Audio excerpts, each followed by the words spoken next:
Hello, ladies and gentlemen, and welcome back into Keytown Sports. It's Keytown coming back with another one to talk about the college football matchups that I saw in week 8 and give my reaction to them. The first one I want to talk about is the one that you see, the Miami Hurricanes versus the Louisville Cardinals. Now, this game right here, it was going to be an offensive shootout no matter what. I'm not surprised by it.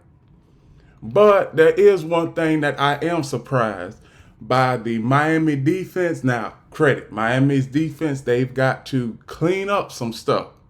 They do. But Cam Ward, I got to give it to him.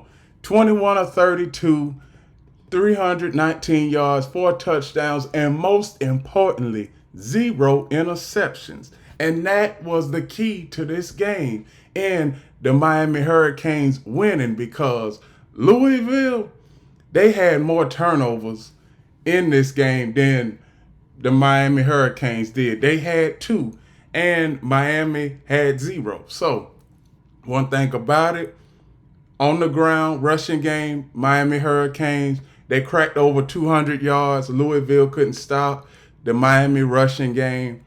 Plus, their quarterback, the Louisville Cardinals quarterback, Tyler Schlaw, he had a subpar performance. He was 31 of 51, 342 yards, 4 touchdowns, and 0 interceptions. And on most of those incompletions, they were low percentage throws. And when I say low percentage throws, I'm talking about those throws that are 25, 30, 40 yards down the field.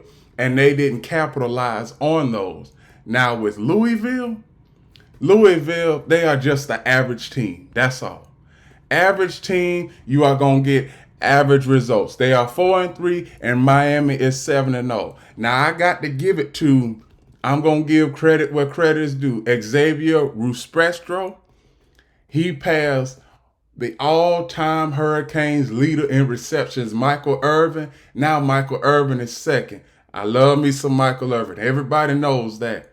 Cowboys legend, Miami Hurricanes legend. So now, about Miami. Miami is a good team. Miami has won all of their games.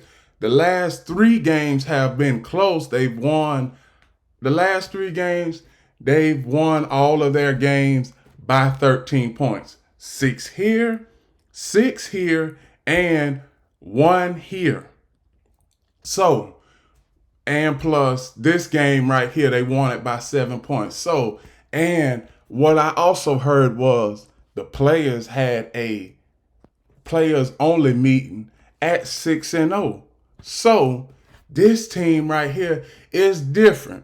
It is a different team, and Miami, y'all might be back. Now, let me get to the, I'm going to say, minutia of this when it comes to getting into the college football playoff.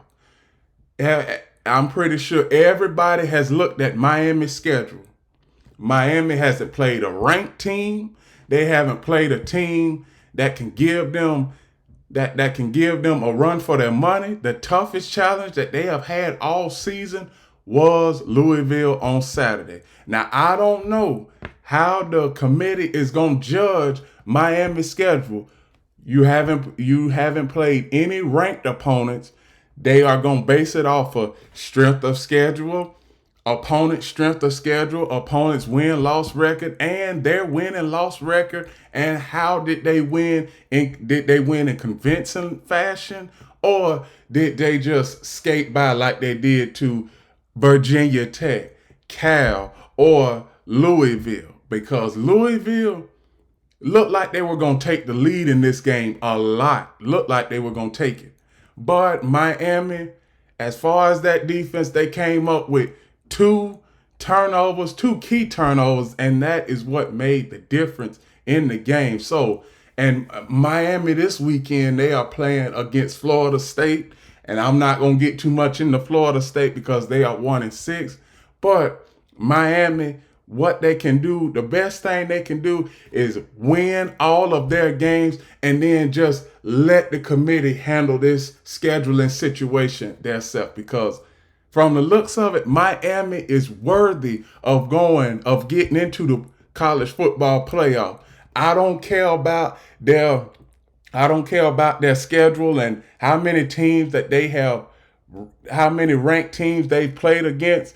When you are 15 and 0, you're 15 and 0, and you're worthy of making the playoffs, no matter how skeptical or how not tough your schedule was, or not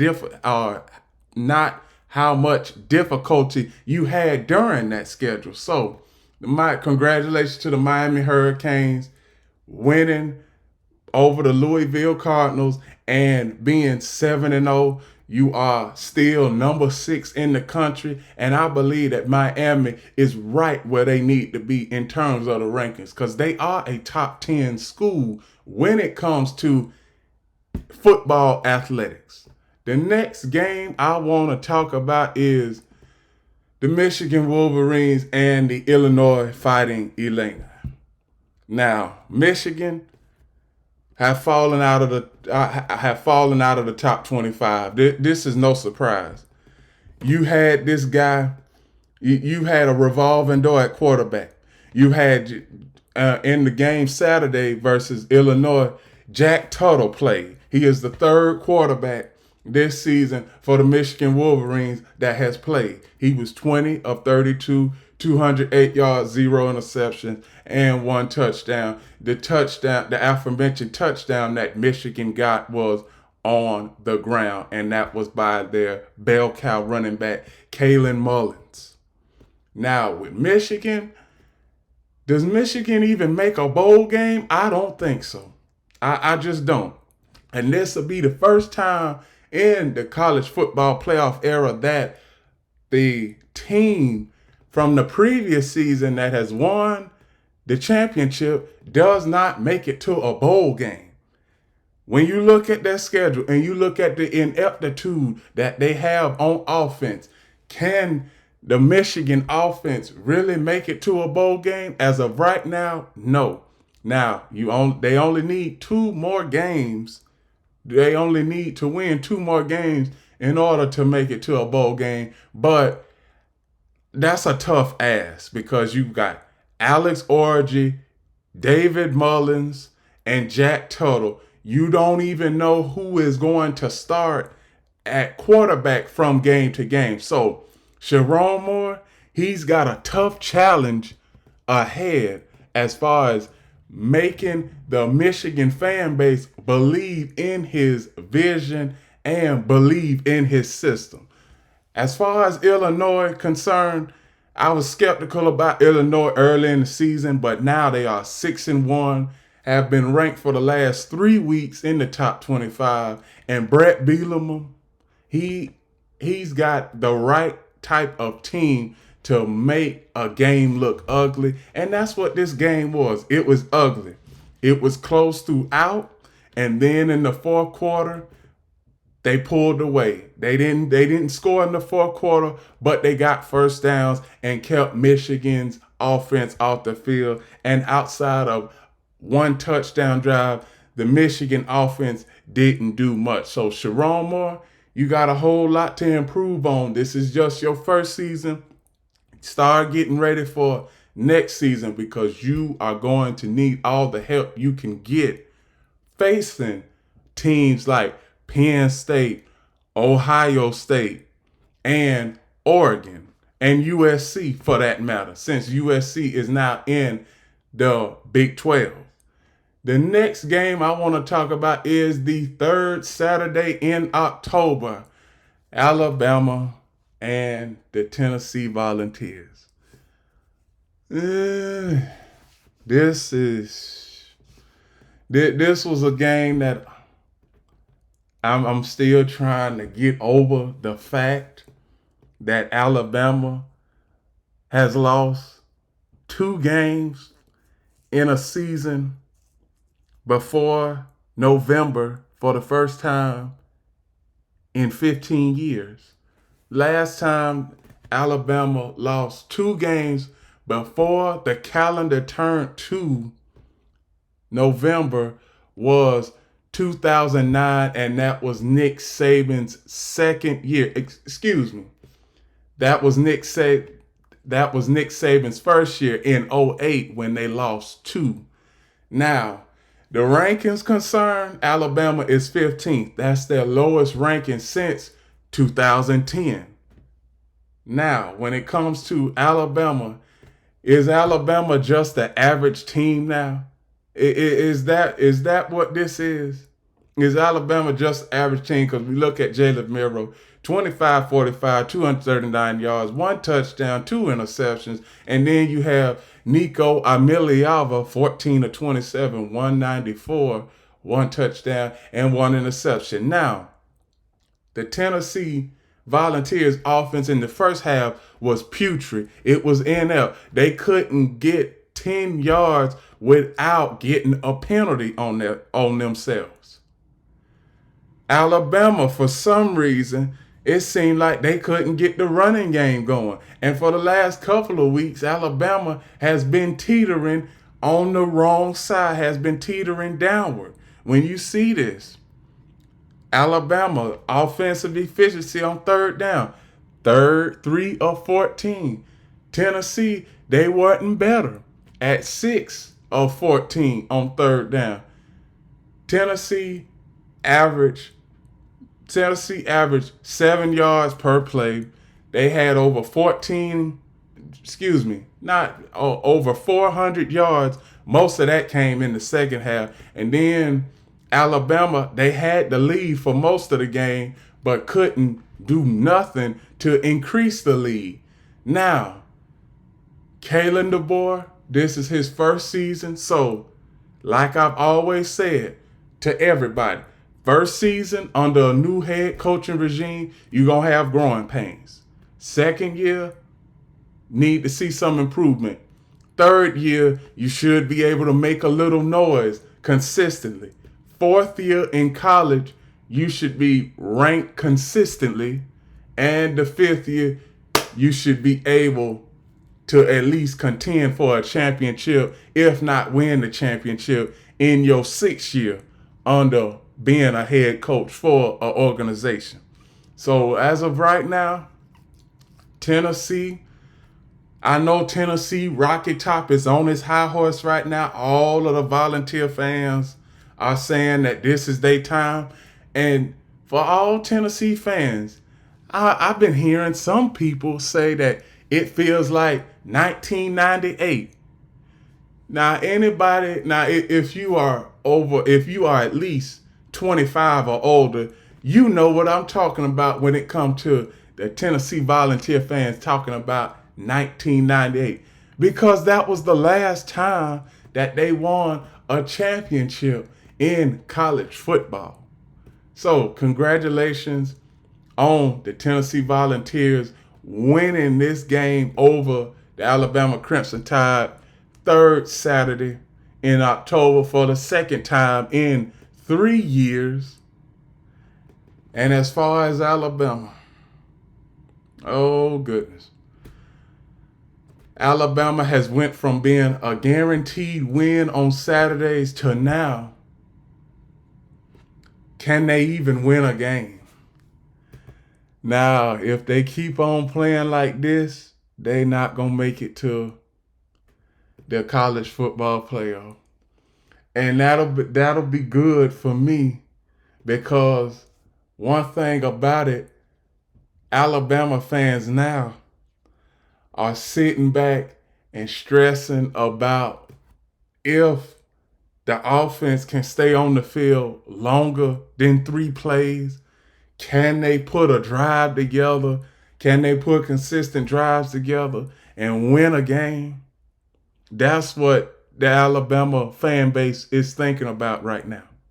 That's what it's always been. Now, Coach Kalen DeBoer, I'm giving him a space of grace since this is his first season at the helm.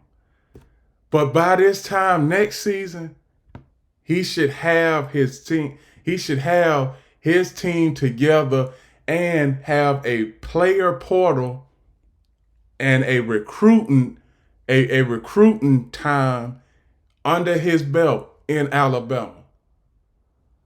I have not given up on Kalen DeBoer. Kalen DeBoer, he is the right guy for the job. Those players, you got to put the players in the right situation when it comes to practice, game film, being in the game, being on third down, and being on fourth down. If there's a time where it comes in the game where you need a fourth down stop, you got to have the belief and confidence in your defense that the defense can have a fourth down stop in the game. And as of right now, the Alabama defense, they are not giving their fans much confidence. They are not giving me much confidence to get off the field on third down. I mean, when you have, the last three games, I'm going to say this, the last three games, the opponents that play Alabama have had 55% conversion success rate on third down. That's from the Georgia game, Vanderbilt game, to not 3 games, but 4 games. That's from the Georgia game, Vanderbilt game, Tennessee game, and the South Carolina game. So, Alabama, we can't have this no more. We cannot have this no more. Now, Alabama, you got to do better. You got to improve. Kalen DeBoer has got to improve. Kane Womack has got to improve. The offense and the defensive players have got to improve. The special teams players have got to improve. The organization as a whole has got to improve. They have to. Or else this is not going to be a team that'll make it to a college football playoff. It is not going to be. So hopefully they can win the next 5 games, sneak into the playoff, and we'll see what happens from there. The last game I want to talk about is the Georgia Bulldogs versus the Texas Longhorns. I thought that the Longhorns was going to hook the Bulldogs. I really thought that. But Carson Beck, he didn't have a good game. 23 of 41, 175 yards, 0 touchdowns, 3 interceptions. Credit to the Georgia Bulldogs defense, because that's what basically won this game. Because I noticed after the first quarter, the Longhorns, They didn't have the same rhythm that they usually have after the first quarter when it comes to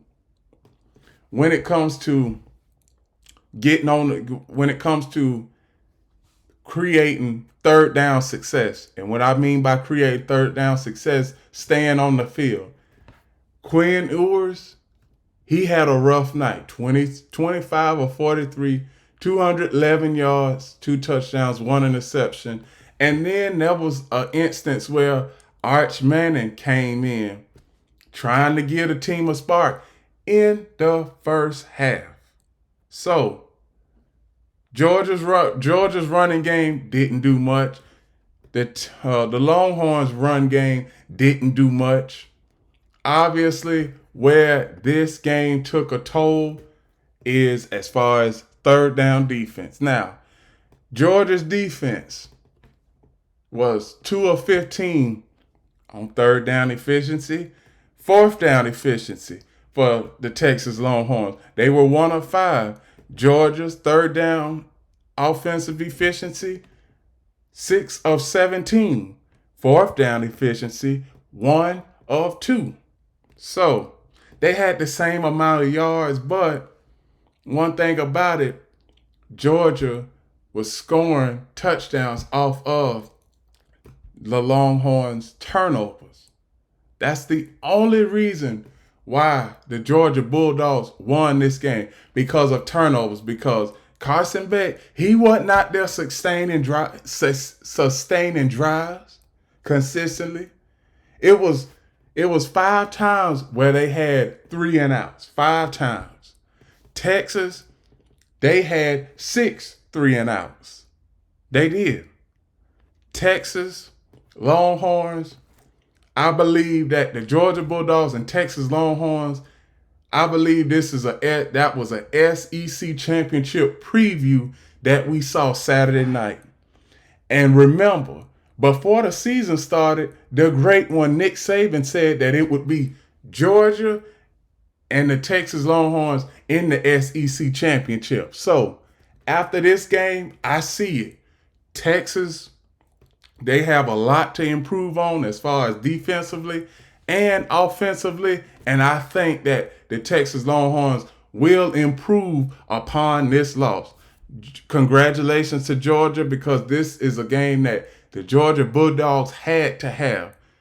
It would have not looked great for the Georgia Bulldogs to lose 2 games against top-notch competition, and you still have to win out in order to make it to the college football playoff. That wouldn't have looked great.